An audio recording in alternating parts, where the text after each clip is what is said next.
그럼 오늘 두 번째 타임 본격적인 행정법의 스타트가 되는 행정행위라고 써 있는데요. 처분을 일컫는 말이거든요. 처분 파트를 시작해 볼 거고요. 이번 시간에는 처분이 뭔지 의의부터 짚어보고 넘어가도록 할 텐데 이미 반 이상 배우셨어요. 지난 시간에. 두밀분교 폐지 조례를 배우시면서 항고소송이 가능하다는 걸 배우셨고, 그럼 항고소송은 또 뭐냐? 수많은 행정작용 중에 처분을 대상으로 하는 소송이다. 그럼 또 처분이 뭔데 이렇게 배우셨었죠. 자, 우리 행정소송법에서는 처분을 다음과 같이 정의하고 있습니다. 행정청이 행하는 구체적 사실에 관한 법 집행으로서의 공권력의 행사. 인데 이미 배우셨죠, 여러분. 복습할 겸 한번 다시 해볼게요. 처분은 네 가지 성격을 가지고 있어야 처분이라 그랬습니다. 이거 두 개로 쪼개놨는데 하나로 묶으셔도 돼요. 행정청이 해야 되고, 요건 아직 안 배우셨죠. 두 번째, 추상적인 사건을 다루는 것이 아니라 이미 발생한 또는 특정한 어떤 권리 의무 사항을 규율하는 구체적 사건을 다루고, 세 번째, 권리 의무에 직접 영향을 미쳐야 된다. 두밀분교 폐지 조례가 그래서 처분이죠. 곧장 학교가 문 닫게 되는 효과가 곧장 발생하기 때문에 학교 문 닫아야 되는 의무가 발생하잖아요. 그걸 다른 말로 법 집행행위라고 불러요. 그냥 권리 의무에 영향을 미친다는 뜻이에요. 마지막, 처분은 대등한 당사자 간의 지위로 이루어지는 것이사 수직적인 관계에서 이루어지는 거다. 수직적이라 그랬죠. 야, 학교 문 닫아. 야, 영업 정지해. 야, 세금 내. 위에서 명령 내리는 구조잖아요. 그런 걸 공권력적 행위라고 부릅니다. 다시 한번 정리해 볼게요. 그럼 거의 입버릇처럼 붙으셔야 돼요. 처분은 행정청이 행하는 거고, 아직 뭔지 모르겠지만 구체적 사건에 대한 거고, 국민의 권리 의무를 직접 건드리고 공권력이 발동된 행위다. 자, 그럼 아직 안 배운 행정청은 잠깐 건너뛰고 복습 먼저 해볼게요. 다 복습입니다. 자, 구체적 사건에 대한 행위다. 그래서 우리가 지난 시간에 요 네 가지 표현을 공부했었죠. 행정입법 처음 공부하실 때. 일반, 추상, 개별, 구체 이런 말들이요. 일반적이란 말은 불특정 다수인을 대상으로 한다는 뜻이었고, 개별적인 건 너라 그랬죠. 특정인. 물론 꼭 한 사람은 아니고 여러 사람이 될 수도 있겠지만 특정인을 대상으로 하는 거. 추상적이란 것은 앞으로 발생할 일, 아직 안 발생한 사건. 구체적이란 말은 특정한 어떤 사건. 그래서 행정입법은 입법은 불특정 다수인을 대상으로 앞으로 일어날 모든 사건을 규율하기 때문에 일반 추상적인 성격을 갖는 거였고, 따라서 행정입법은 처분이 아니었던 거죠. 그럼 이거의 정반대. 야, 너 미성년자한테 술 팔았지? 너 문 닫아. 이건 뭔가요? 특정인 너를 향해서 미성년자한테 술 팔았으니까 문 닫아. 특정 사건을 규율하죠. 이것이 바로 대표적인 처분의 모습이에요. 자, 근데 이렇게 믹스될 수도 있습니다. 일반적, 구체적으로. 처분 개념 어디에도 특정인만을 향한 거다 이런 개념은 없거든요. 불특정 다수인을 대상으로 어떤 특정한 권리 의무에 영향을 미치는 행위라는 경우가 있습니다. 가장 대표적인 게 여러분, 우리가 시계를 조금만 돌리셔가지고요. 코로나가 한참 심할 때 생각해 보시면 돼요. 야, 2명 이상 모이지 마. 4명 이상 모이지 마. 야, 지하철 탈 때 마스크 껴. 실내에서도 무조건 껴. 이거 국민이랑 합의해서 정하는 건가요? 그냥 명령하는 건가요? 무조건 명령하는 거죠. 불이 위반할 경우에 과태료, 페널티가 부과됐잖아요. 누구를 대상으로 하죠? 불특정 다수인인 대한민국 국민 모두죠. 결국 불특정 다수인이 일반적인 성격을 갖는 마스크 써라 실내에서는 특정한 내용에 대한 권리 의무에 대한 사용을 규율하는 그 구체적 성격을 갖는 거는 처분성을 가지게 되고요. 그런 걸 일반 처분이라고 보통 불러요. 불특정 다수인을 대상으로 하는 처분이다. 그래서 일반 처분이라고 부르는 거죠. 그 대표적인 예가 지금 본 집합금지 명령이에요. 물론 판례는 아니지만 개념적으로 대한민국 사람 모두를 대상으로 하는 거기 때문에 통상 대인적 일반 처분 이렇게 부르고요. 사람을 향하는 거죠. 물건을 향한 일반 처분도 있습니다, 여러분. 가장 대표적인 게 횡단보도를 설치했다고 해볼게요. 원래 아무것도 없는 자동차 도로에다가 횡단보도를 설치했다. 자, 그럼 횡단보도 설치를 하면은 그 길을 주행하는 자동차 운전자에게는 의무가 부과됩니다. 정말 쉽게 생각해보면 여러분, 차 대 사람 교통사고가 났다고 해볼게요. 차도에서 사고 난 거랑 횡단보도에서 사고 난 거랑 똑같이 취급될까요? 천지차이입니다. 왜? 운전자는 횡단보도에서는 더 보행자의 안전을 주의해야 될 의무가 있거든요. 결국 횡단보도를 그었다는 말은 의무가 부과되는 거예요. 운전자에게 더 조심해야 될. 그럼 횡단보도 그으면 어떤 운전자에게 의무가 부과되나요? 그냥 거기 지나다니는 모든 사람들한테 다 부과되죠. 따라서 물건을 횡단보도로 지정해 버렸는데 모든 사람에 대해서 처분이 발생하기 때문에 대물적 일반 처분 이렇게 보통 부르게 되는 거고, 이건 판례 사안이에요. 횡단보도 설치 같은 경우는요. 최근에도 한번 나온 적이 있습니다. 참고로 개별 추상적 성격을 갖는 건 처분이다라고 적어놨는데 강학 독일의 내용이기 때문에 이거 지운다는 거 깜빡이네요. 안 보셔도 돼요. 우리나라에서 논의되지도 않고 있고 세 가지만 정리하시면 돼요. 결국 처분이 되기 위해서는 대상이 특정인인지 불특정 다수인인지는 중요하지 않지만 반드시 뭐를 다루고 있어야 된다? 구체적 사건을 다루고 있어야 돼서, 그래서 처분의 개념 자체가 행정청이 행하는 구체적 사건에 대한 행위인 거예요. 그걸 기억하시면 되고요. 또 복습. 국민의 권리 의무에 직접 영향을 미치는 행위만이 처분이라 그랬죠. 그럼 국민의 권리 의무에 영향을 미치지 않는 행위들, 예를 들어 뭐 우리 사무실 내부적으로 행정규칙을 만든다든지 내지는 행정부 내부적으로 어떤 명령을 한다든지 이런 일을 처리해라, 그런 것들은 모두 다 처분에 해당하지 않고요. 또는 여기 적혀있는 예시를 하나 가볼게요. 도로를 보수했다. 파손된 도로를 보수했다. 이게 뭐 법적 효과가 있나요? 내지는 국민의 권리 의무에 영향을 미치는 게 있나요? 전혀 없죠. 이런 것들을 권리 의무에 영향을 미치지 않는 사실행위라고 불러요. 법적인 어떤 효과, 법 권리 의무에 아무런 영향을 미치지 않는다 이 말이죠. 뭐 예를 들어 뭐 시장이 공원을 짓기 위해서 공원 예정 지역이 이게 몇 평인지 뭐 경계를 측량했다. 그냥 뭐 잘한 거죠. 네, 그래서 권리 의무 영향이 없는 사실행위들이고, 이런 이그젬플들은 무수히 많은데 일단은 개념 정도만 기억하시면 돼요. 네 번째 뭐였죠? 처분은 행정청이 행하는 구체적 사실에 대한 권리 의무에 직접 영향 미치는 수평한 행위, 권력적 행위. 권력적 행위 바로 공권력적 단독 행위라고 부르고요. 바로 국가가 국민보다 위에서 우월한 지위에서 일방적으로 뭐 해라라고 한다든지 세금 안 내도 되라고 한다든지 허가해 줄게라고 한다든지 등등등 명령하는 행위를 바로 권력적 행위라고 그러고, 따라서 계약을 맺었다. 지난 시간에 간단하게 한번 정리했었는데, 계약은 강제로 맺나요? 서로 사인해서 맺나요? 당연히 후자죠. 그럼 계약은 처분이 아니에요. 권력적이지 않고 비권력적인 거잖아요. 그래서 얘도 처분성에서 빠지게 되는 거고, 그럼 첫 번째 쟁점인 행정청은 대체 뭐냐? 굉장히 간단해요. 제가 이그젬플을 한번 좀 적어볼게요. 우리 교재에 몇 페이지였죠? 36페이지 날개에 적혀 있는데 여러분 앞에 보시면 더 쉽게 이해가 되실 거예요. 두 가지 개념을 공부하셔야 됩니다. 행정주체라는 게 있고 행정청이란 것이 있고요. 행정법의 영역이 아니라 그냥 우리 사법, 민법의 영역으로 한번 말씀드려 볼게요. 주식회사 삼성전자가 행정주체라면 여러분, 삼성전자 같은 걸 우리가 법인이라고 부르죠. 삼성전자의 최고 헤드는 누군가요? JY 회장님이시죠. 자, 그러면은 회장님, 삼성전자 돈은 회장님 돈이다, 아니면 당연히 삼성전자 돈은 삼성전자 돈이다. 둘은 별개예요. 그걸 법인이라고 부르죠. 그럼 삼성전자는 누구를 통해 일을 하나요? JY 회장님을 통해서 일하죠. 이렇게 연결되는 거예요. 법인이 행정주체라고 부르는 거고, 행정주체 헤드 또는 그 팔다리가 되는 거를 행정청이라고 부릅니다. 그럼 이게 뭔 말이냐? 이렇게 생각해 볼게요. 자, 회장님이 가서 삼성전자를 대표해서 사인하고 오셨다. 계약색 체결하고 오셨다. 그 계약에 따른 효과, 즉 그 계약에 따른 권리 의무는 회장님 개인이 부담한다, 삼성전자가 부담한다? 삼성전자가 부담하는 거죠. 딱 그 개념이에요. 얘 행정청이란 개념은 얘를 위해 일하는 헤드가 되는 존재라고 생각하시면 돼요. 자, 이걸 그럼 이제 행정법 개념으로 바꿔볼게요, 여러분. 대한민국은 누구를 통해 일하나요? 제일 높은 사람, 대통령을 통해 일하죠.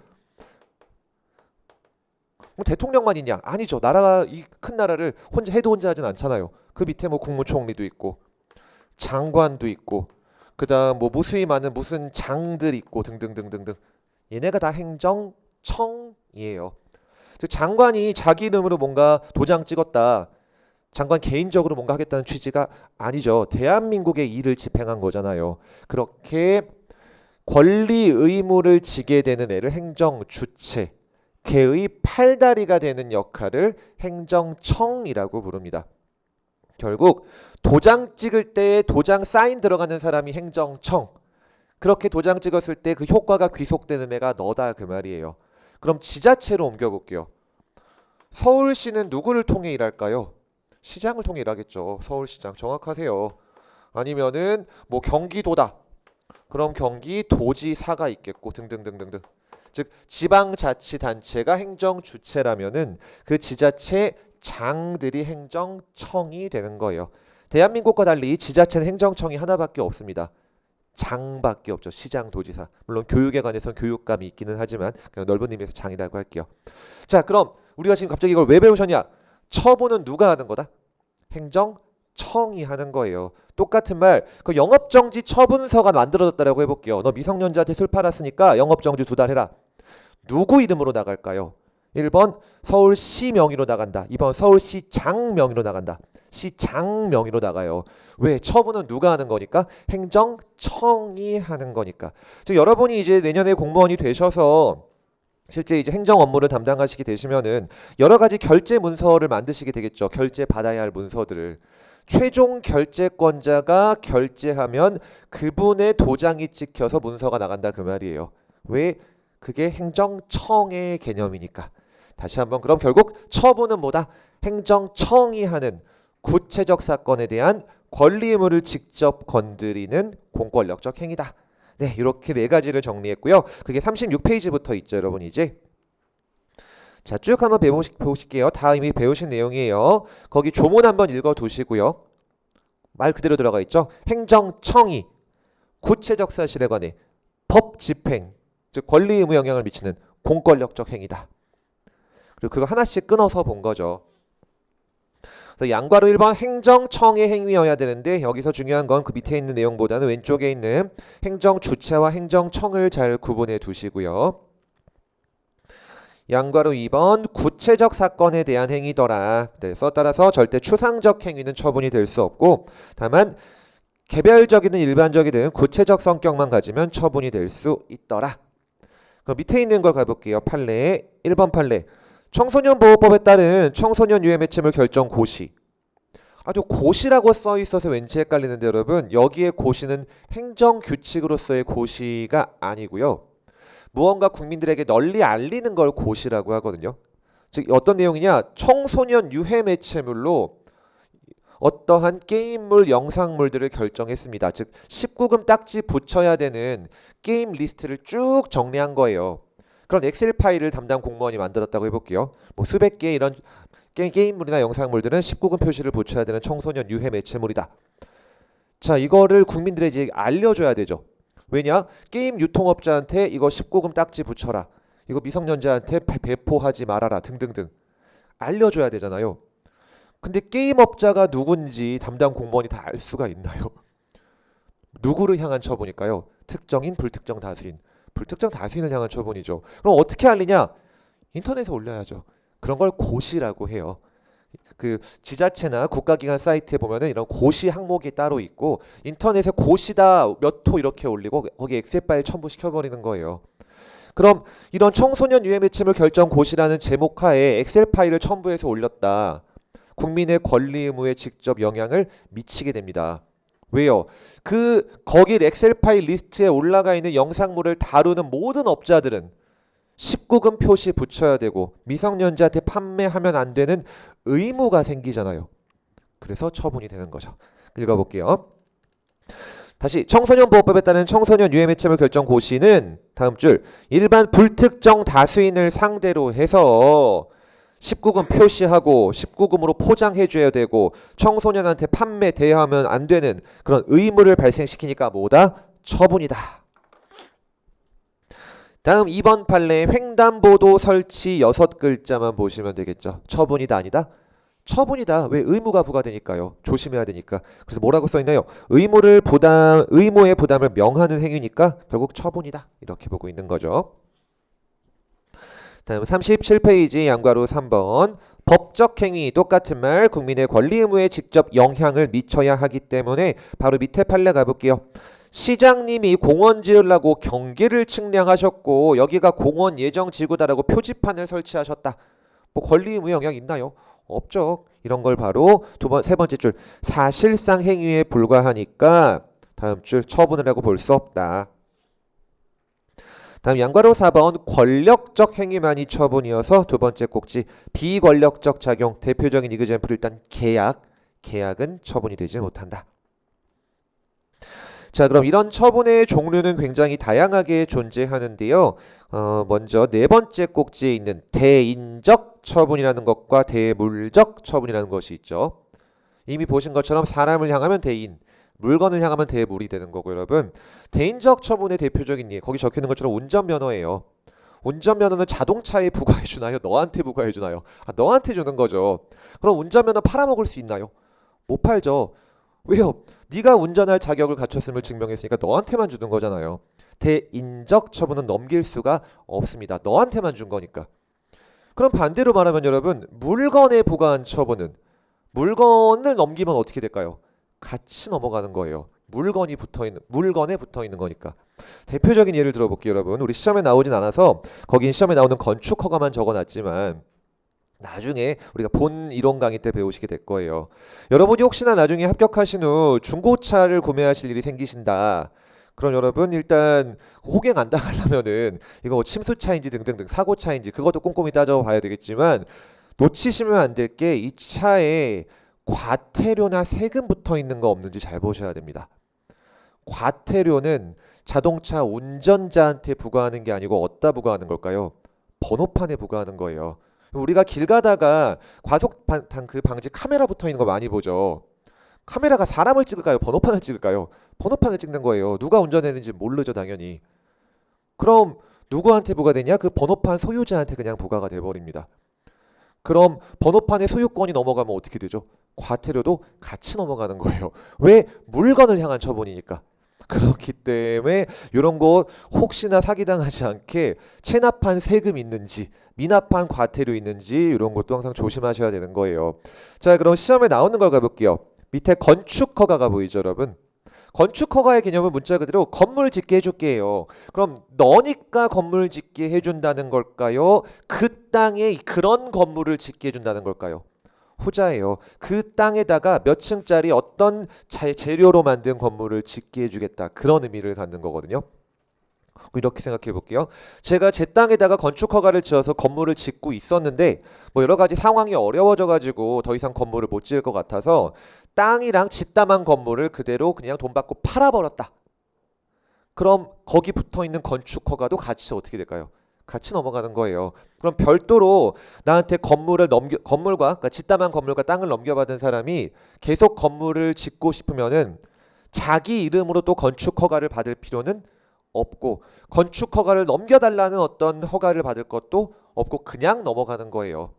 다만 그 시청 가가지고 나 얘한테 건물 샀어라고 알려는 줘야겠죠. 그래야 그냥 공부상 이름만 바꿔주거든요. 건축 허가 이름을 제 이름에서 네 이름으로. 그렇게 이름만 바꾸면 되는 거지 허가를 따로 받을 필요는 없습니다. 왜? 건축허가 너한테 준 게 아니고 그 땅과 건물에 준 거니까. 그럼 반대로 말하면 여러분 한 땅에 건축허가가 여러 개 나갈 수가 있을까요? 못 나가겠죠.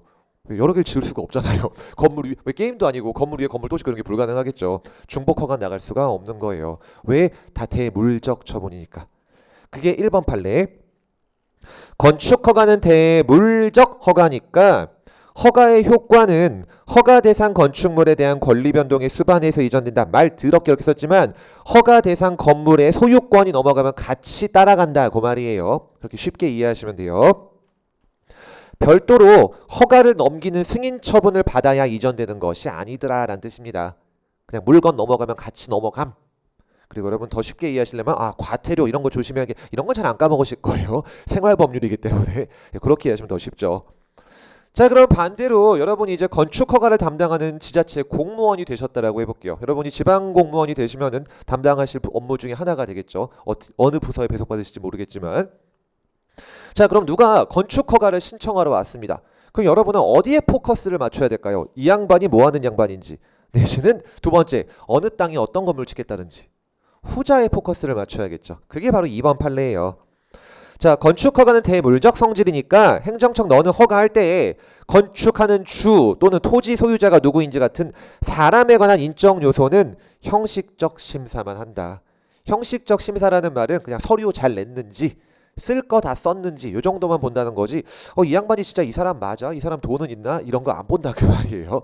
그냥 낼 거만 내면 된다 이 말이에요. 간단하게 본다 그 말이죠. 자, 이렇게 처분의 개념을 살펴보셨고요. 이제 처분의 다양한 종류 중에 또 하나 기속행위, 재량행위라는 걸 가보실게요, 여러분. 자, 여기도 아주 간단한 예시를 한번 먼저 말씀드려 볼게요. 우리 도로교통법에서는요. 이제 음주운전 하지 말아라, 술 마시고 운전하지 말아라라는 내용을 당연히 적어놓고 있고, 그럼에도 불구하고 술 마시고 운전하면은 운전면허를 어떻게 해야 될까요?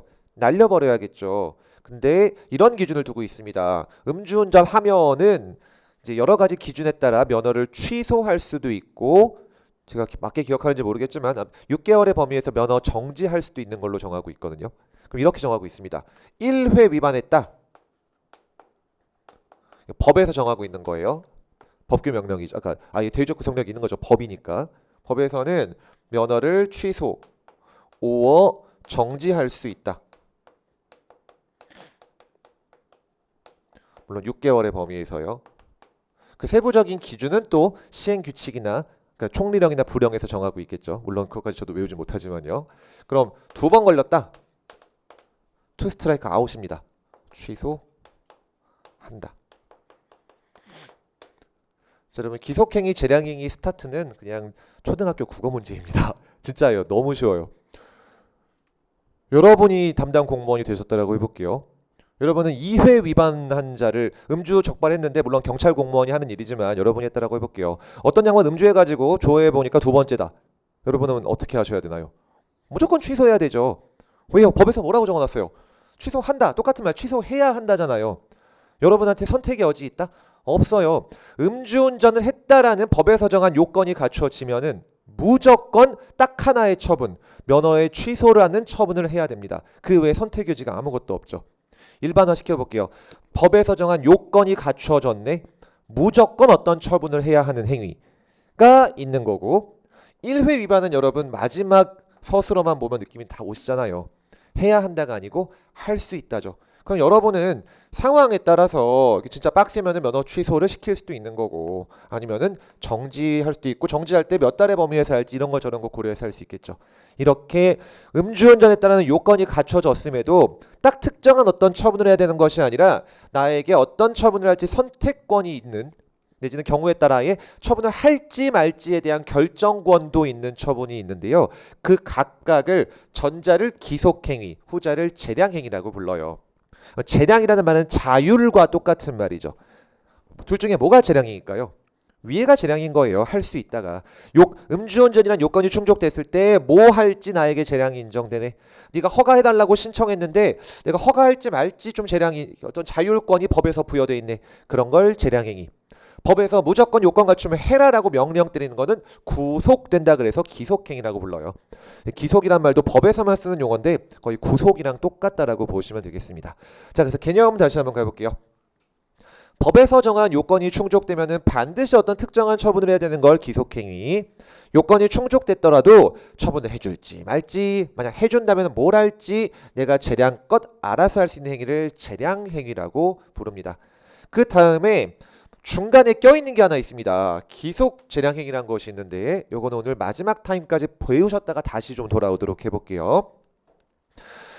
자, 그럼 얘네를 어떻게 구분해야 되냐? 거의 다 요걸로 구분해요. 해야 한다인지 할 수 있다인지. 아주 간단하죠. 근데 애매한 경우도 있습니다. 해야 한다, 할 수 있다가 안 적혀 있는 경우가 있거든요. 가장 대표적인 게 우리 아까 보셨던 요런 예시예요.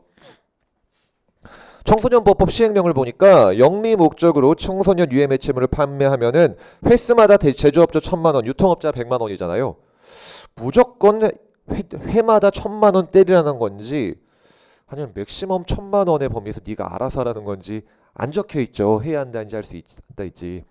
이때 그럼 법원은 이게 기속인지 재량인지 어떻게 판단할까요? 이것저것 또 다 고려하죠. 그래서 이거는 재량행위로 본 사례인데 이거는 나중에 지엽적인 판례들이니까 지금은 전혀 보실 거 없고요. 이렇게 기본적으로는 해야 한다 할 수 있다가 판단 기준이지만 모르겠다. 또 좋은 키워드 온갖 거 다 고려한다. 자, 근데 우리 판례는 그러면서도 동시에 상대방에게 굉장히 수익적인 성격을 갖는 처분에 대해서는 원칙적으로 재량행위의 성격을 갖는 걸로 봅니다. 자, 그래서 여기서의 첫 번째 출제 포인트는 요게 기속이냐 요게 재량이냐를 좀 외워두셔야 하는 것들이에요. 근데 쉬운 기준 중에 하나가 너에게 더럽게 유리한 거는 재량행위로 봅니다. 근데 아직은 익숙치 않으실 텐데 나중에 되게 쉬워질 거예요. 일단 이렇게 간단히 정리하고요. 자, 그럼 여기까지 한번 정리해보고 넘어갈게요. 39페이지.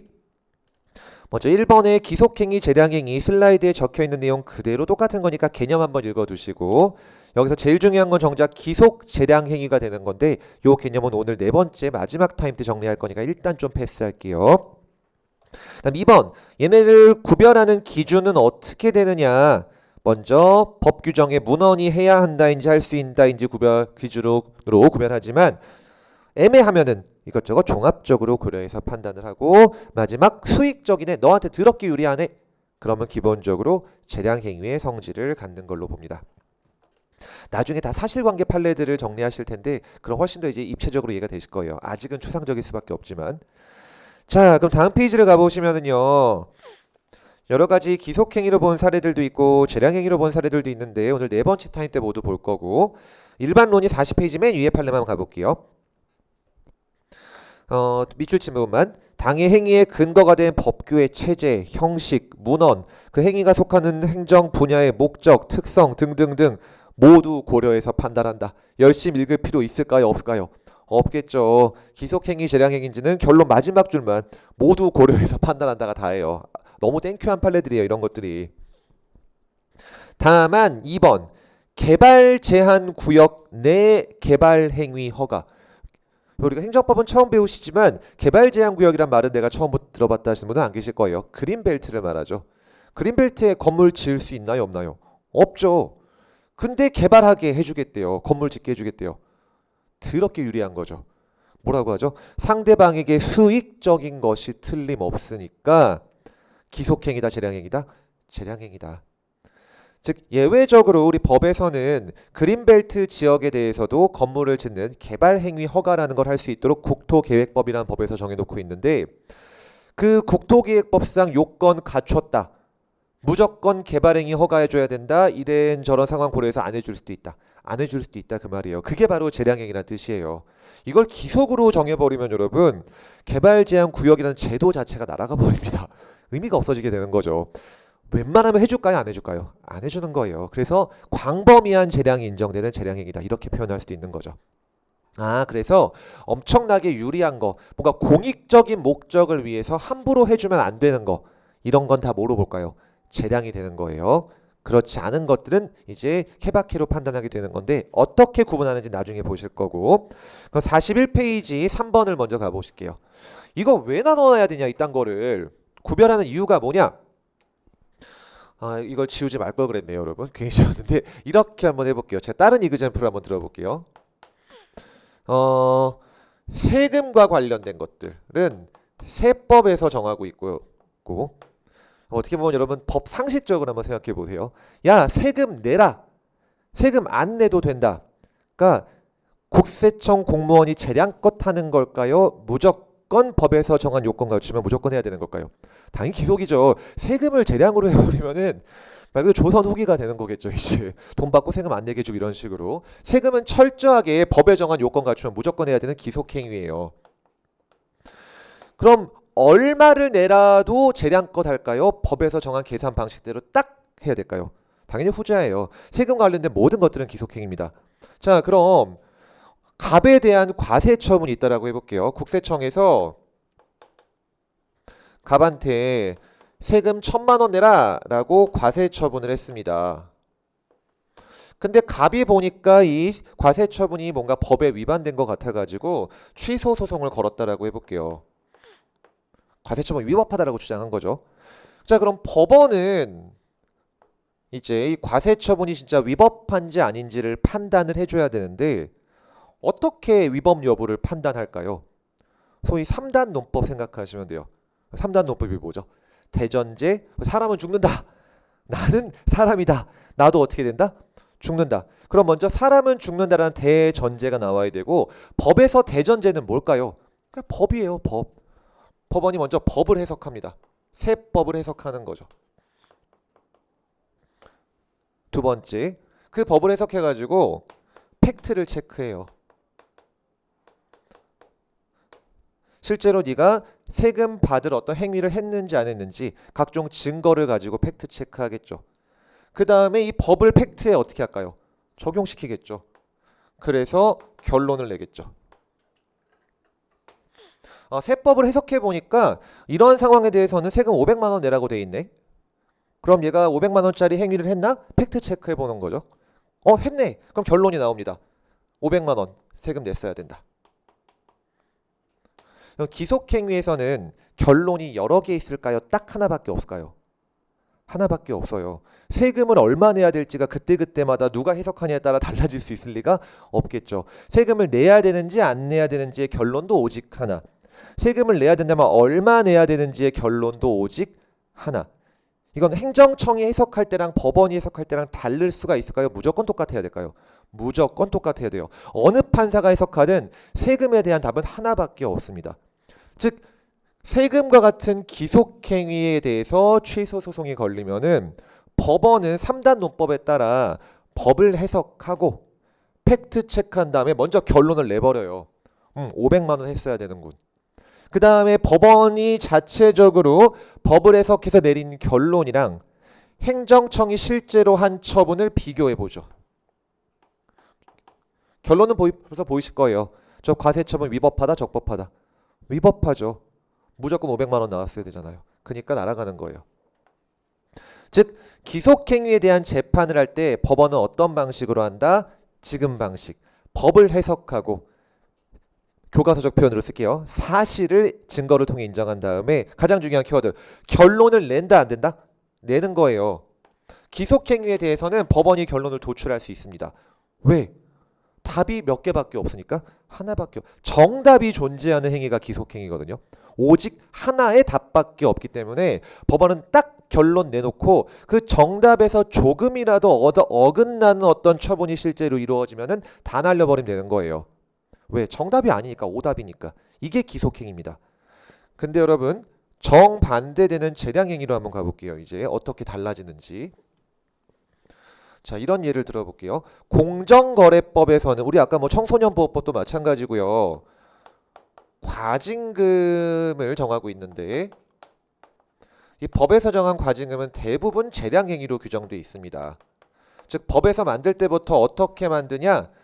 1,000만 원의 범위에서 과징금을 부과한다, 부과할 수 있다. 할 수 있다. 보통 이렇게 정해놔요. 물론 법에 따라 과징금이 기속행위인 경우도 있지만 거의 열의 9의 과징금들은 할 수 있다의 재량행위로 부여가 규정되어 있습니다. 그럼 국회에서 이 법을 만들 때 이 재량은 행정부에다 줬다, 사법부에다 줬다. 당연히 행정부에 준 거죠. 사법부한테 재량을 줄 여지가 없죠. 야 행정부 네가 맥시멈 1,000만 원의 범위에서 과징금 알아서 때려. 이런 거 저런 거 고려해가지고 이래서 행정부에게 과징금의 재량을 부여한 거예요. 통상 이런 페널티를 부여하는 제재 처분들은 대부분 재량으로 규정되어 있는 게 일반적이에요. 왜 그럴까요? 온갖 사정을 다 고려해가지고 진짜 나쁜 놈이면 맥시멈으로 때리고 좀 억울한 거 있을 것 같으면 좀 약하게 때리고 그때그때마다 너무나 다양한 사정이 존재할 수밖에 없을 거기 때문에 법에서는 크게 맥시멈만 정해놓고 세부적으로 니네가 좀 알아서 해라. 보통 이게 재량을 부여해 주는 거죠. 자, 그래서 이번에 또 공정위가 갑한테 뭐 얼마라고 해볼까요? 700만 원의 과징금을 때렸다고 해볼게요. 실제 사건으로 한번 가볼게요. 2000년대 초반에 있었던 사건인데 자, 갑이라는 사람은 어떤 사람이었냐? 도서대여업자입니다. 여러분은 뭔지도 잘 모르시죠? 자, 제가 중고등학교 때까지는 굉장히 성행했던 이러면 또 되게 옛날 사람 같은 게 느껴지시겠지만 만화책 빌려주는 거예요. 그래서 건당 400원에 이렇게 만화책 빌려주는 곳이었어가지고 보통 중간 기말 끝나고 나서는 이제 제일 먼저 직행하는 곳이었죠. 잔뜩 쌓아놓고 이제 집에서 보고 그랬었는데, 자 어떤 상황이었냐? 우리 아까 보셨던 청소년 유해 매체물 결정 고시랑도 연결됩니다. 어떤 만화책이 19금 만화로 결정이 된 거예요. 그리고 그거를 갑한테 따로 가르쳐 줬을까요? 아니면 그냥 인터넷에 올렸을까요? 인터넷에 올렸겠죠. 갑이 누군지 어떻게 알아요? 담당 공무원이. 그래가지고 그냥 인터넷에 올린 거예요. 그럼 업자들이 그거 바로바로 캐치할까요? 못하겠죠. 근데 그 결정 고시 있고 딱 일주일밖에 안 됐는데 그 19금으로 결정된 만화책을 빌려줬다가, 항상 이런 사건 보면 신기한 게 어떻게 이게 신고가 들어갔지? 아무튼 신고가 들어가가지고 과징금 700을 받아버린 거예요. 자, 법에서 1000만 원까지 부과할 수 있도록 아까 정해놨었죠. 그 사안 그대로 진짜 적용된 거거든요. 자, 그럼 법에서는 1000만 원 범위에서 부과할 수 있다라고 적어놨잖아요. 그래서 이것저것 고려해서 뭐 공적인 아니었지만 어쨌든 행정청이 700만 원 내라라고 했습니다. 그리고 우리가 갑이라고 생각해 볼게요. 고지고대로 낼 마음 드나요? 지금 억울하죠. 일부러 한 것도 아니고 고시 있고 딱 일주일 만에 나한테 뭐 알려준 것도 전혀 없었는데 나 몰라가지고 빌려줬는데, 아니 700은 너무 빡센 거 아니냐. 비록 법에서는 1000만 원까지 할 수 있다라고 했지만 야 너무 빡세 이렇게 취소 소송을 겁니다. 왜 빡세냐? 너무 빡세. 자 진짜 이렇게 거는 거예요. 좀 봐달라. 일단 이런 소송 가능할까요 여러분? 법에서는 1000만 원까지 할 수 있다라고 했잖아요. 그래서 1000만 원의 법인 700만 원으로 했죠. 근데도 이길 가능성이 있어서 이런 소송 거는 걸까요? 있는 거예요.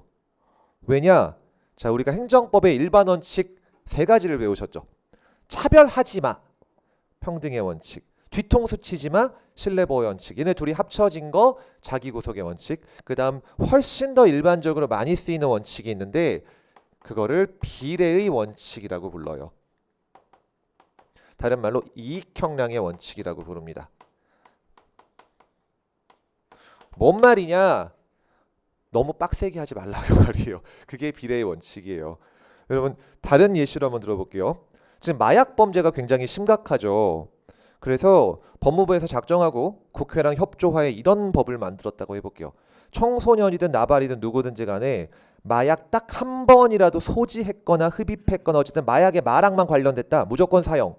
중국처럼 만들었다고 해볼게요. 법을. 마약과 뭐라도 관련되면 무조건 사형이다. 입법 목적은 아주 정당하죠. 마약을 뿌리 뽑겠다는 거잖아요. 그런 법이 위헌일까요? 합헌일까요? 위헌이에요.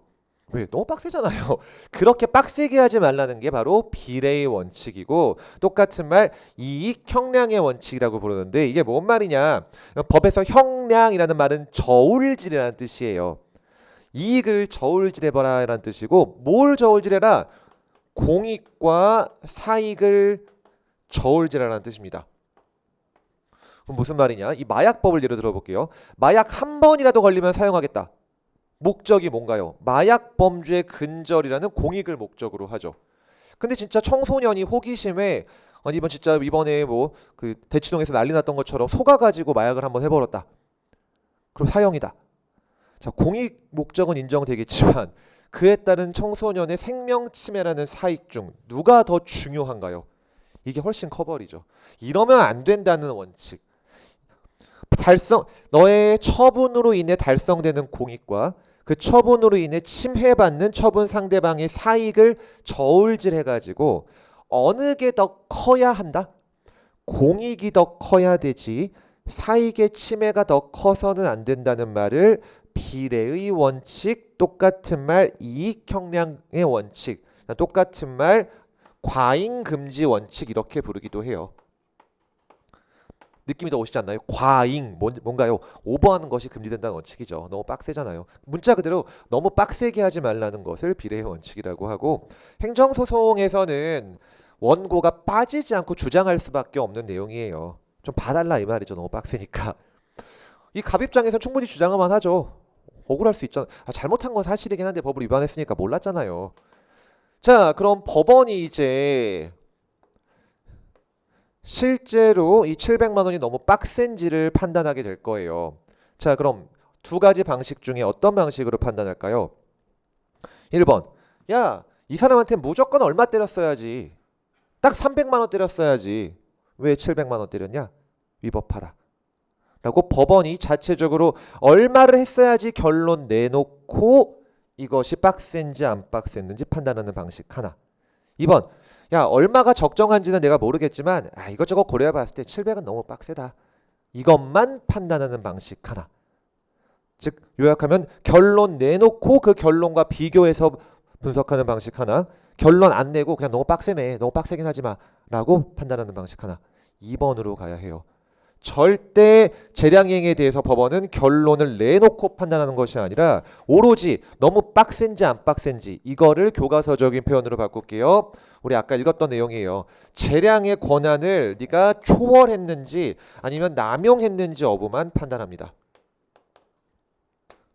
즉 법에서는 너에게 1000만 원의 범위를 줬지만 그걸 너가 일탈 오버해버렸다. 너에게 부여된 재량을 남용했다. 이렇게만 판단을 해요. 결론을 안 냅니다. 왜 결론을 안 낼까요, 여러분? 힌트는 여기 적혀 있는데 잘 찾아보세요. 1000만 원의 범위에서 과징금 얼마 때릴지 결론은 법이 누구한테만 그 권한을 줬다? 행정부한테만 줬죠. 사법부한테는 그런 권한을 준 적이 없잖아요. 그럼 사법부의 판사가 야 얼마 때렸어야지 이런 건 허용되지가 않는 거예요.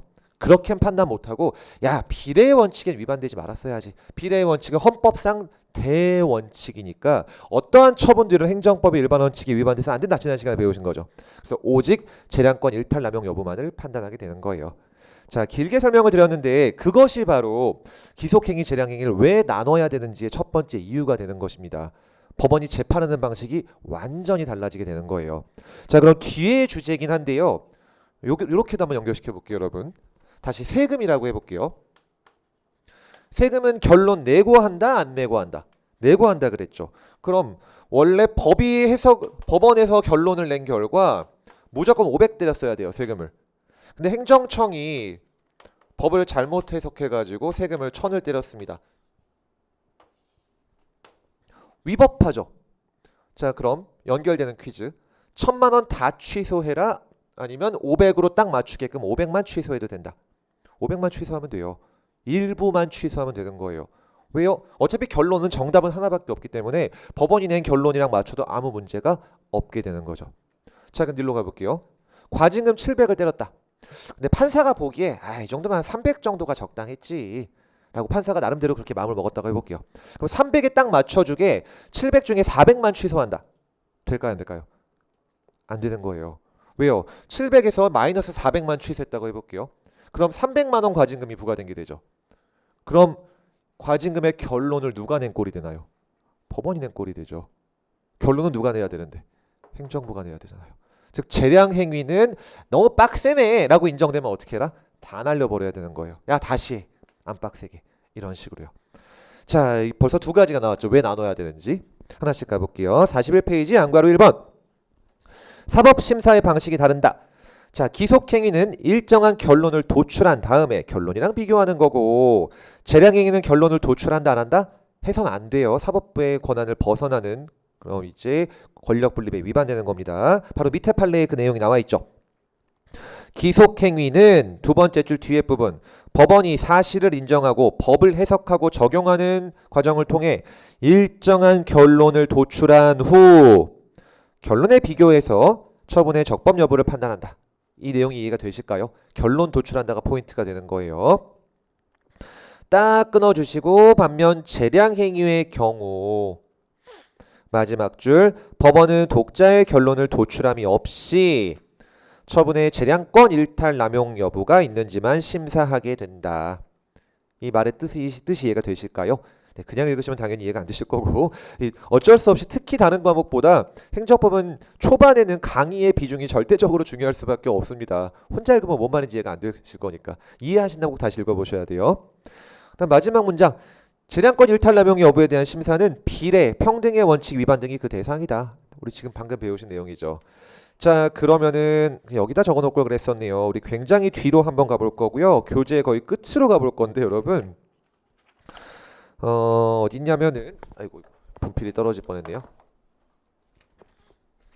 180페이지로 가보실게요. 우리 마지막 주차에 배우실 내용이에요. 자, 큰 숫자 2번 일부 취소 판결이라고 써있죠. 처분이 위법하다라고 판단됐을 때 법원이 일부만 날려버릴 수 있을 것인가?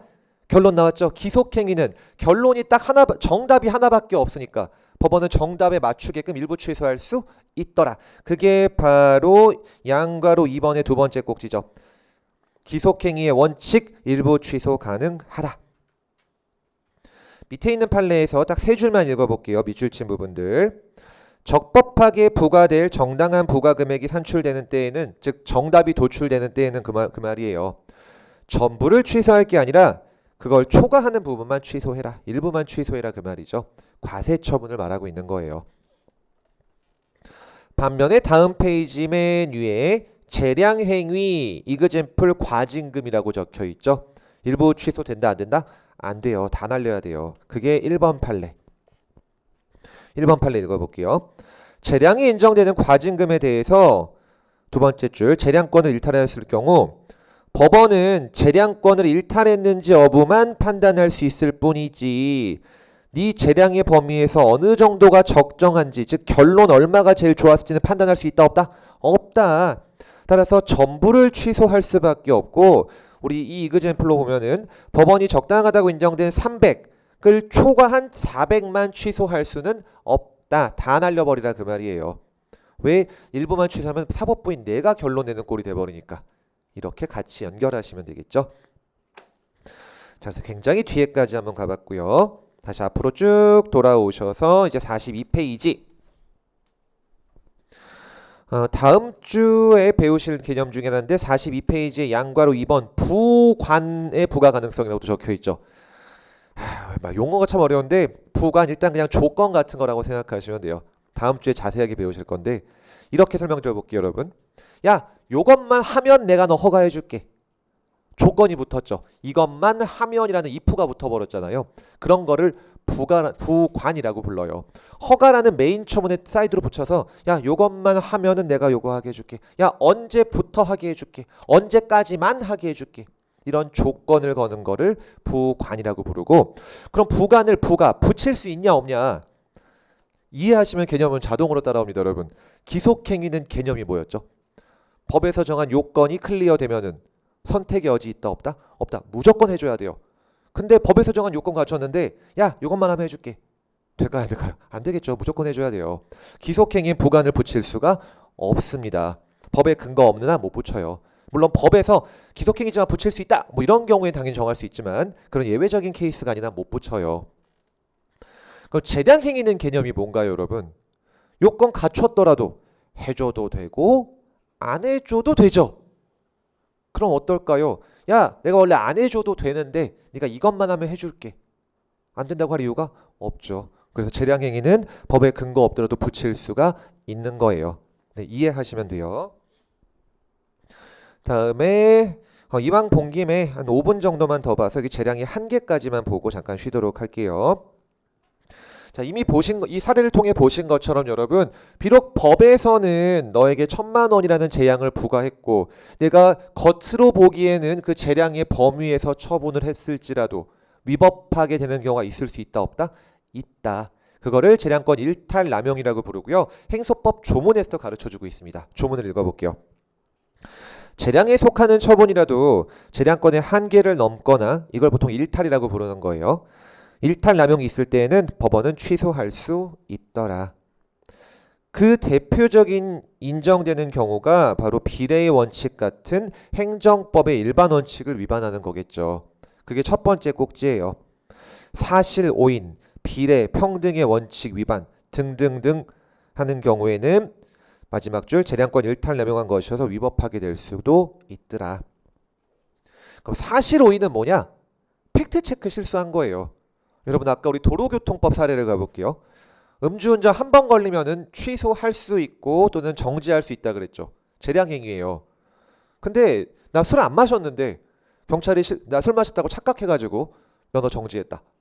재량행위니까 괜찮다? 당연히 안 괜찮다. 당연히 안 괜찮죠. 요건 자체도 난 갖춘 적이 없잖아요. 팩트를 잘못 체크한 거, 그걸 바로 사실 오인이라고 부르고 당연히 이것도 재량권 일탈 남용, 재량권을 위법하게 만드는 이유가 되는 거예요. 이해가 되시죠? 자, 그럼 밑에 판례가 여러분 소위 여러분도 혹시 아시는 분이 계실지 모르겠지만 유승준 판례라는 어마어마하게 유명한 판례입니다. 혹시 유승준이란 가수를 아시면은 그 90년대 음악에 관심이 많으시거나 아니면은 저와 연배가 좀 비슷하시거나 이제 이런 얘기가 될 텐데 역시나 제가 처음 강의 아니 판례가 이거 좀 길어지기 때문에 뒤에 거랑 좀 연결되긴 하겠지만 한 5분만 더 해도 될까요? 원래 제가 50분에 마치는 게 항상 제 기본인데 5분만 더 보도록 할게요. 이 90년대 후반부터 2000년대 초반까지 유승준이라는 탑 가수가 있었고요. 비유를 하면은 몸 좋고 잘생기고 노래 잘하고 춤 잘 추는 유느님 정도라고 생각하시면 맞는 케였어요. 그러니까 모든 조건을 다 갖춘 성공할 수밖에 없었던 가수였고 심지어 노래도 잘해요. 그 가수 비는 아시죠, 여러분? 제가 종종 비랑 비교를 해보면은 똑같은 어떤 스타일이지만 그 비는 솔직히 잘생긴 얼굴은 아니잖아요. 스타일이 좋을 뿐이지. 그리고 노래를 잘하진 않죠. 그리고 솔직히 비 노래는 제가 뭐인지 잘 몰라요. 그 깡 뭐 이런 거 말고는 잘 모르는데 그것도 밈으로 활용됐을 뿐이죠. 유승준은 심지어 노래도 다 좋았어가지고 솔직히 제가 지금까지도 좀 즐겨듣고 있긴 합니다. 악마의 재능이었어요. 근데 왜 이런 행정법 판례를 남기게 됐냐? 이 스토리까지 좋아요. 원래 한국 사람이었다가 어린 시절 이제 부모님이 이민 가시면서 같이 미국으로 가게 됐는데 인종차별 당하고 막 따돌림 당하고 이래서 같이 거칠어지면서 뭐 소위 깽까지는 아니었더라도 그런 거친 생활을 하다가 또 이제 종교에 귀의하면서 개과천선해가지고 착해지고 뭐 선행도 행하고 바르고 이런 이제 이미지까지 가지고 있어 스토리까지 있어가지고 정말로 전 국민의 사랑을 받았는데 어쨌든 미국에 이민 갔으니까 뭐였냐 이중 국적자였던 거예요. 한국 국적도 있고 미국 국적도 가지고 있었습니다. 나이가 차니까 이제 맨날 기자들이 물어보겠죠. 뭘 물어볼까요? 군대 정확해요. 군대 어떻게 하실 거냐? 아, 당연히 대한민국의 남자로서 군대를 간다. 이렇게 수두룩하게 말을 하다가 어느 정도 나이가 됐을 때 잠깐 미국에 볼 일이 있어서 좀 다녀오겠다라고 보증인까지 세워놓고 그러니까 어느 정도 연령이 차면은 이제 외국 나갈 때 보증인 세워놓고 나가야 되거든요. 미국에 갔는데 가서 한국 국적을 포기하고 미국 국적만 취득해 버린 거예요. 그리고 그 사실이 바로 이제 그 대사관을 통해서 우리나라에 통지가 된 거죠. 어떤 의도인가요? 군대 안 가겠다는 거잖아요. 그래서 곧바로 법무부에서 입국 금지를 결정을 했습니다. 그리고 그 사실을 모른 유승준이 이제 그 당시 김포인지 인천이었는지 기억은 안 나지만 돌아왔다가 바로 리턴해서 돌아갔고 안 받아주니까요. 아직까지 못 들어오고 있는 거죠. 이제 20 몇 년 동안 못 들어오고 있고 어떻게 괘씸죄가 좀 많이 적용한 것 같긴 해요. 대한민국 병역 기피 또는 병역과 관련된 범죄자 중에 가장 빡세게 지금 처분받은 사례입니다. 소위 뭐 진짜 다양한 방식으로 병역 기피한 사람들 많았죠. 뭐 갑자기 기억나요. 그 연예인들 중에 항문에 힘줘가지고 진짜 아직도 기억나요. 그렇게 하면 뭐가 이렇게 괄약근에 힘주고 이러면은 뭐 혈압인가 뭔가 이상하게 돼가지고 막 뭐 이상하게 나와가지고 면제받은 양반들도 있었고 소변 검사할 때 뭐 타가지고 이제 뭐 면제받은 양반들 최근에 뭐 깜빵 간 양반들 좀 있죠. 그것 때문에 어떻게 보면 더 악질의 이런 양반들도 잘 복귀해서 어쨌든 활동을 하고 있는데 어쨌든 이제 사실적인 얘기 넘어가도록 하고요. 그 유승준이 그렇게 입국 금지 결정이 있었던 다음에 2010년대쯤 들어가지고 미국 대사관한테 나 진짜 한국에 들어가고 싶다 비자 발급을 신청한 거예요. 비자를 발급해 주는 것도 처분이거든요. 너에게 특별히 대한민국에 들어올 수 있는 기회를 주겠다잖아요. 어마어마한 처분이죠. 이런 거 재량일까요? 기속일까요? 다 재량이에요. 엄청나게 수익적이잖아요. 외국인이 요건만 갖추면 우리나라 들어온다. 말도 안 되죠. 당연히 재량껏 대사관의 판단에 따라 비자를 줄지 말지 결정할 수 있습니다. 이렇게 어마어마하게 유리한 것들은 다 재량행위예요. 그럼 대사관이 당연히 오케이 했을까요? 그럴 리가 없겠죠. 야, 안 되는데 거부 처분을 합니다. 근데 어떻게 거부했냐? 이렇게 거부해요. 보통 여러분 이렇게 처분을 할 때는 말로 할까요? 문서로 해야 될까요? 당연히 무조건 문서로 해야 됩니다. 근데 아버지한테 전화 걸어가지고 유승준 못 들어옵니다. 입국 금지 결정 옛날에 났죠. 안 돼요. 이러고 끊어버린 거예요. 너 정확히 13년 7개월 전에 법무부 장관이 너 입국 금지 결정했거든. 너 못 들어와. 그냥 이러고 끊어버린 거예요. 그래서 취소 소송을 걸었고 대법원에서 날려버린 거예요. 이 거부 처분을. 취소 판결을 때립니다. 위법하다고. 왜 때렸을까요? 여러분 지금 재량권 일탈남용을 배우시면서 비례의 원칙을 배우셨죠? 비례의 원칙은 똑같은 말 이익을 형량해라. 그 처분을 통해 달성되는 공익과 처분으로 인해 네가 침해받는 사적인 이익을 저울질을 해서 공익이 더 큰 경우에만 네 처분은 정당하다. 라는 이익 형량의 원칙을 배우셨습니다.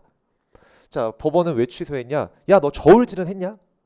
라고 취소해버린 거예요. 왜 비자 발급 거부했다고요? 너 유승준이니까 안 돼. 진짜 이거였거든요. 너 옛날에 입국금지 결정 나서 너 못 들어와. 라고 심지어 전화로 했잖아요. 두 가지를 위반한 거예요. 문서로 안 했고, 두 번째, 야, 저울질은 해봤어야지.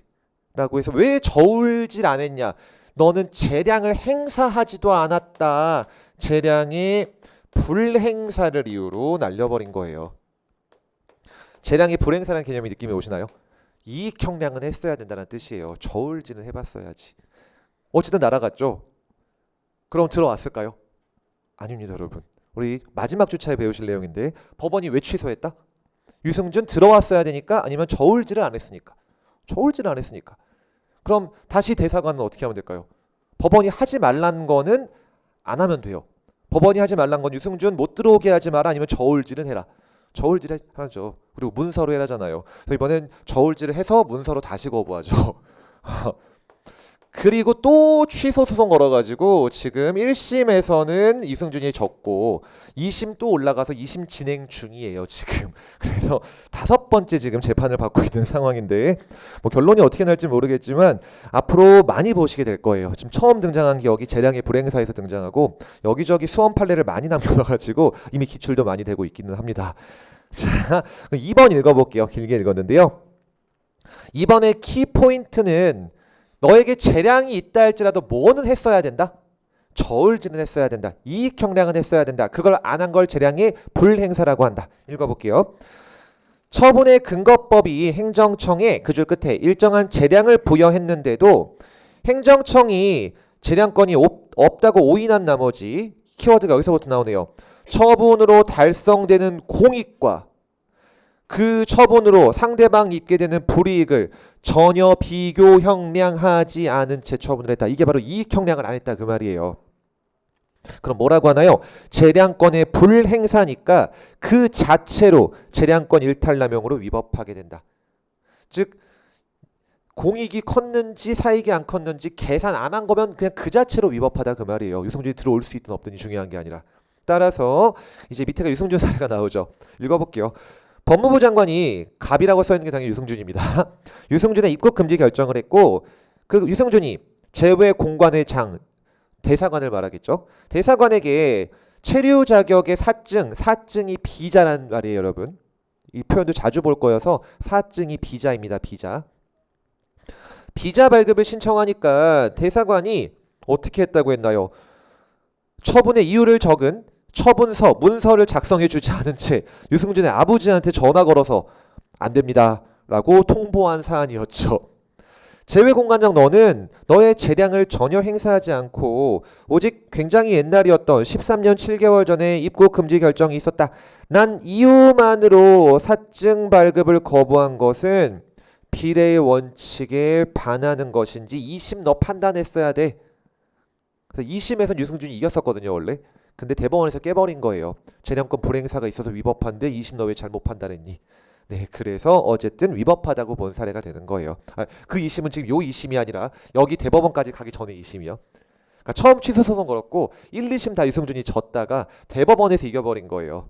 재량의 불행사라 그래가지고. 그래서 다시 다 날아가게 됐고 다시 거부했고 다시 1, 2심이 진행된 거죠. 그래서 여기서 1, 2, 3심 다시 1, 2심 5번째 재판 진행 중. 이 진행되고 있는 거죠. 자, 이렇게 정리하시면은 재량이 한계라는 것까지 보셨고요. 그럼 10분 정도 쉬었다가 이제 45페이지에 있는 허가부터 해가지고 아까 건너뛰었던 재량행위 여러 가지 내용도 좀 더 보도록 할게요.